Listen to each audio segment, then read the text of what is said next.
courageous woman, descendant of Indian royalty, raised in a world of music, mysticism, and peace, she chose to risk everything in the name of freedom. The story of Noor Inayat Khan, the great-great-granddaughter of the famous 18th century Indian ruler, Tipu Sultan, is one of the most captivating and tragic sagas from World War II. As war raged across Europe, Noor's quiet, spiritual upbringing seemed worlds apart from the chaos. Yet it was in this very chaos that she would find her purpose, and ultimately, her tragic end.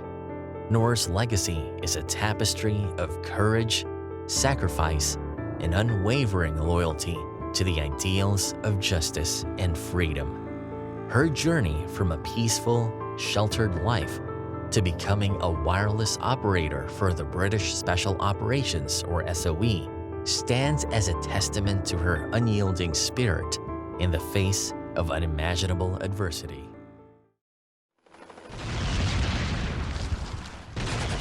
Welcome to Historical Digs, where we dig out the secrets from the annals of history. Early life. Noor Inayat Khan's life began in a setting quite different from the raging war that would decide her fate.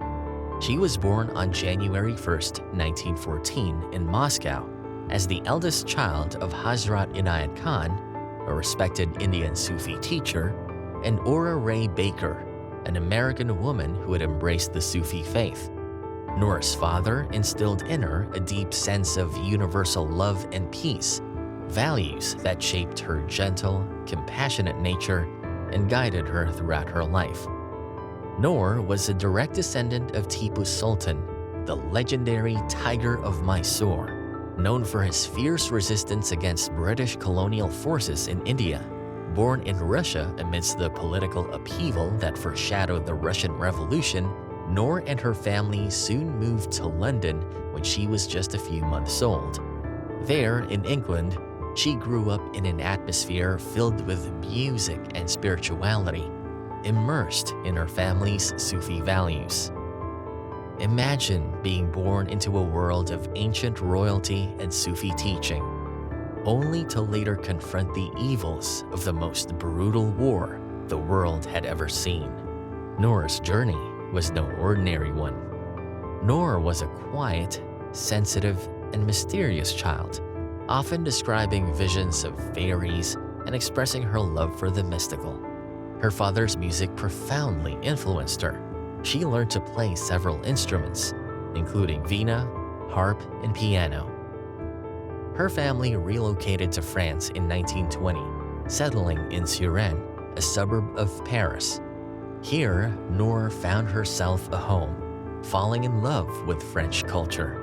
Her father's death in 1927 thrust Noor into an early responsibility for her younger siblings, shaping her into the empathetic and nurturing figure she became. Noor may have inherited her father's gentle spirituality, but within her, she had the blood of the Tiger of Mysore, a warrior. Little did anyone know that this peaceful dreamer would soon take on a role that would demand all the strength of her warrior heritage. The recruitment. Noor's life seemed to be destined for a peaceful path, focused on music and literature. She pursued studies in child psychology at Sorbonne, and by the time World War II began in 1939, she had established herself as a children's author. Her works, including 20 Jataka tales, showcased her profound empathy and creativity. But as the war spread across Europe, Noor's artistic life would take a drastic turn. When Nazi forces invaded France in 1940, Noor and her family took sanctuary in England. Despite the natural inclination toward peace, Noor couldn't ignore the plight of the French people, a nation she had come to love and call home. What would compel a soft-spoken, introspective writer to leave behind her pen and take up the weapons of espionage? For Noor, it was the unbearable barbarity of the Nazis, and her desire to help liberate the country she loved.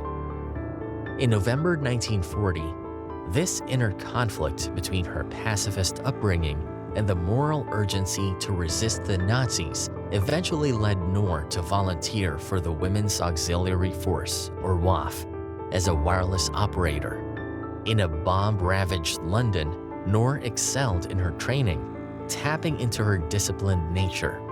Little did she know that having expertise with the Morse code would soon place her in one of the most dangerous roles behind enemy lines. Though she was an outspoken supporter of Indian independence, Noor believed that the immediate priority was defeating the Axis powers.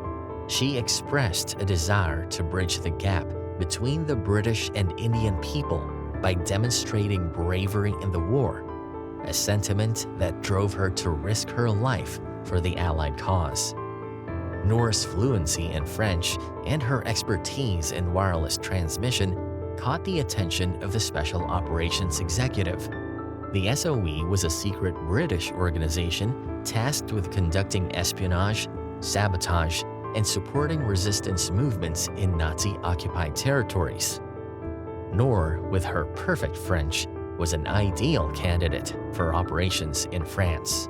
Despite initial reservations from her superiors, who questioned whether her gentle demeanor could withstand the harsh demands of espionage, Noor accepted the assignment without hesitation. Noor's training with the SOE was intense.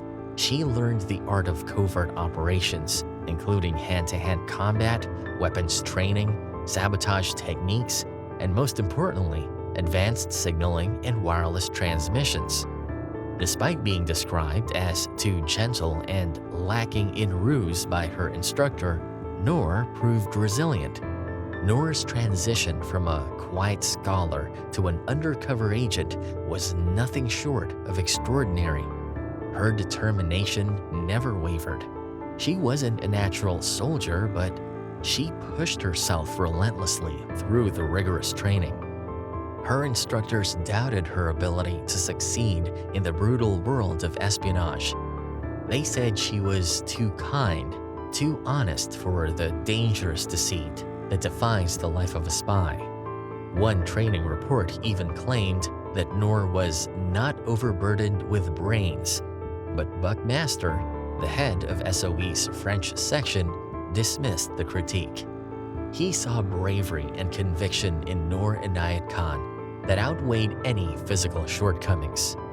Noor had a fire within her, a fire filled with her deep sense of justice and desire to see an end to the Nazi occupation of France. A gentle soul with a fierce determination to do what's right, Noor was about to enter the most perilous phase of her life. The missions. On the night of June 16, 1943, Noor parachuted into France, becoming the first female wireless operator to be sent into the field by the SOE, carrying with her the fate of the entire resistance network.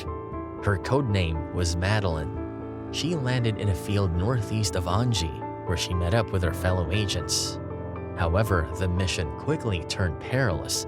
Within days of arrival, the Prosper network, one of the most crucial resistance networks in Paris, was compromised, leading to the arrest of its leaders, with many of the resistance operatives captured or killed. Noor was left as the sole wireless operator in Paris, a city crawling with the Gestapo. She was the only vital link between the French resistance and London. For months, Noor operated under constant threat of getting caught, moving from safe house to safe house, transmitting vital information back to London. The Gestapo knew there was a spy in Paris, and they were hunting for her. On several occasions, she narrowly escaped capture. The Germans deployed mobile detection units to trace radio signals, making survival beyond 2 weeks nearly impossible. Each transmission risked exposure, but Noor refused to abandon her post. She was the last link between French resistance and Allied command in London, and she was determined to keep the link, no matter the cost. Every time she tapped out a message in Morse code, she was playing a deadly game of cat and mouse with the Nazis, knowing that each transmission could be her last. Her work was nothing short of miraculous. Most wireless operators in Nazi-occupied France survived for only a few weeks before they were captured. Noor managed to survive for months, sending flawless messages back to London despite the constant danger. She even managed to charm a German officer living in her apartment building, cleverly convincing him that the aerial she was putting up was only for a forbidden radio she wanted to listen to. Her work was nothing short of miraculous. Most wireless operators in Nazi-occupied France survived for only a few weeks before they were captured. Noor managed to survive for months, sending flawless messages back to London despite the constant danger. She even managed to charm a German officer living in her apartment building, cleverly convincing him that the aerial she was putting up was only for a forbidden radio she wanted to listen to. The danger was closing in on Noor. Betrayal and capture. Despite her remarkable resilience, Noor's luck ran out in October 1943. She was betrayed by a member of the Prosper Network, Renee Gary, sister of Noor's circuit leader Henry Gary, someone she trusted. She revealed Noor's location to the Germans for 100,000 francs. On October 13, 1943, the Gestapo descended on her hiding place, and Noor, ever defiant, tried to escape, but she was caught. Despite being taken to the notorious 84 Avenue Foch for interrogation, Noor refused to disclose any information. Her imprisonment marked the beginning of a brutal chapter in her story. For nearly a year, Noor endured interrogation and torture at the hands of the Gestapo. Noor was shackled in iron chains, kept in isolation, and had her meals delivered only when the corridor was empty. Unable to feed or care for herself, she endured constant beatings, torture, and interrogation. Yet, despite the relentless cruelty, she revealed nothing about her network and gave out no names. Despite the unimaginable pain and suffering, she never gave up any information. Her captors were astounded by her resilience.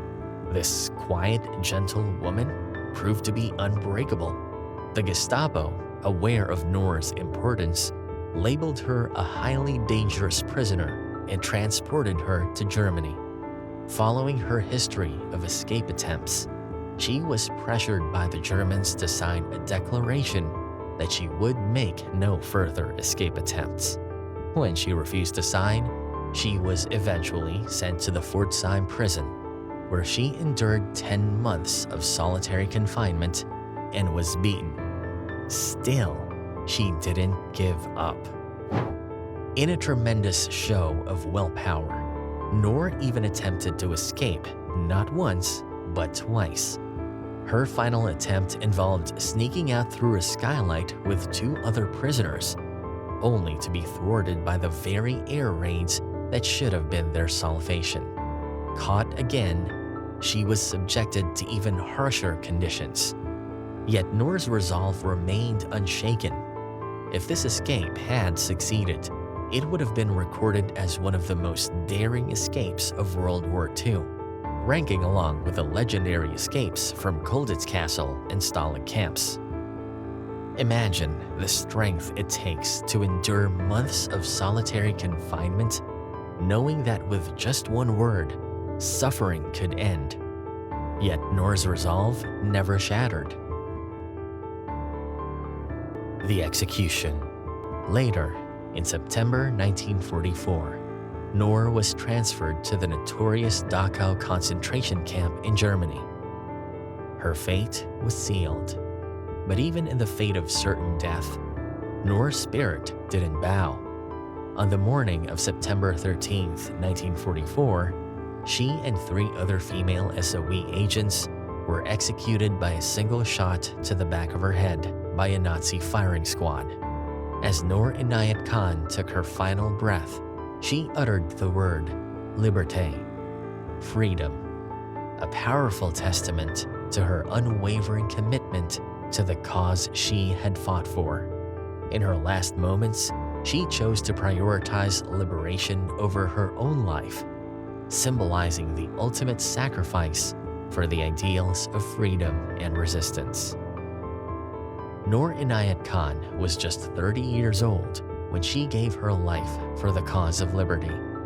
Her body was never recovered, but her legacy endures. In 1946, she was posthumously awarded the French Croix de Guerre with a Silver Star for her bravery. And in 1949, she received the George Cross, one of Britain's highest civilian honors for gallantry. Even in the face of death, Noor stood tall, her legacy a beacon of courage and selflessness that continues to inspire us today. Legacy of Noor Inayat Khan. Noor Inayat Khan's story is one of silent heroism, a testament to the strength of the human spirit in the face of unfathomable evil. She was born as a princess, but turned into a soldier with sheer force of will, driven by a deep sense of justice and compassion. Noor's story remained largely unknown for decades after the war, but in recent years, her heroism has received the recognition it deserves. In 2012, a bronze bust of Noor was unveiled in London's Gordon Square Gardens, the first memorial in Britain to honor an Asian woman. In France, Noor is honored as Madeleine, a heroine of the resistance. A plaque stands outside her family home in Suresnes, where a band plays annually on Bastille Day. A leafy square in the town has been named Cours Madeleine in her memory. The mayor of Paris described her as a modern-day Joan of Arc, and Madame de Gaulle Anthonioz, the niece of General Charles de Gaulle, paid tribute to her at a memorial service in Paris with these words: "Nothing, neither her nationality nor the tradition of her family, none of these obliged her to take her position in the war. However, she chose it. It is our fight that she chose, that she pursued with an admirable and invincible courage." The legend of Noor Inayat Khan has also been the subject of numerous books, documents, and films, ensuring that her sacrifice will never be forgotten. Her life reminds us that courage doesn't always roar. Sometimes it is a whisper, a choice made in the shadows with no one watching for the good of others. Noor Inayat Khan's legacy lives on, not only in the medals she was awarded, but in the hearts of all those who hear her story. Noor Inayat Khan's life is a timeless tale of bravery, resilience, and sacrifice. A woman of deep conviction, Noor embodied the very principles of freedom and justice that she fought to protect. Her unwavering dedication, even in the face of overwhelming odds, serves as a reminder of the extraordinary strength that can lie within even the most unlikely heroes. She didn't seek glory, she sought freedom for others, and in doing so, her name lives on in history. Her sacrifice was not in vain, and her light continues to shine, a beacon of hope in the unyielding pursuit of freedom. Thank you for joining us on this journey through the life of Noor Inayat Khan, the silent resistance. If you find her story inspiring, then don't forget to subscribe and come back for more history digs.